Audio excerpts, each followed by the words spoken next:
Good morning, members of the board. I'm sorry that I cannot be there in person to update you about this issue, as I'm sure you received the issue brief, so let's get started. As a communications manager of ACTU, we have been faced with a reputational issue causing damage to our image and stakeholder relationships. The issue has developed within the past 11 months when ACTU first made its statement against the China-Australia Free Trade Agreement. And as you already know, the ACTU has endeavoured a campaign against ChinaAustraliaFTA, working with union bodies to assemble protests, radio and TV ad campaigns, door knocks and letters to Parliament. This presentation will highlight 3 key recommendations advised for the ACTU to implement in response to the issue the organisation faces. Following the outspoken comments, ACTU has been branded as xenophobes on a propaganda campaign to extinguish all ties Australia has to its partners in China. The action proposed will respond to these allegations and employ techniques to rectify and restore the reputation, image and stakeholder relationships of the ACTU. So my first recommendation is for ACTU to develop a corporate communications plan within the organisation to manage stakeholder relations.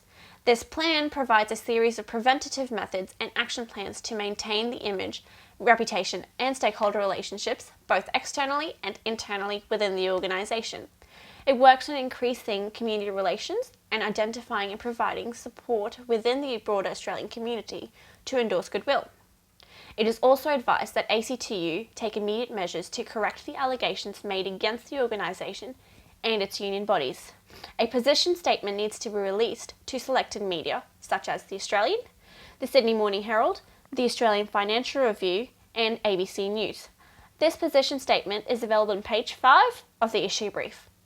It acknowledges the long-standing history of ACTU and its mission to protect domestic employment by creating an emotional response strategy for the union's publics to attach themselves to. The last recommendation is a development on stakeholder engagement theory.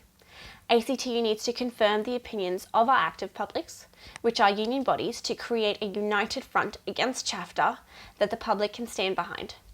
The organisation also needs to strengthen its affiliation with political leaders and opinion leaders to develop an educational fact sheet about ChinaAustraliaFTA and ACTU's agenda. This method converts aroused publics who do not have an understanding of the effects of the agreement to active publics expected to agree with ACTU. If these recommendations aren't implemented within the next 6 months, ACTU risks losing support as Australia's peak union body, eliminating all beneficial connections to members of Parliament and cannot effectively work towards a better future for Australian workers. Thank you.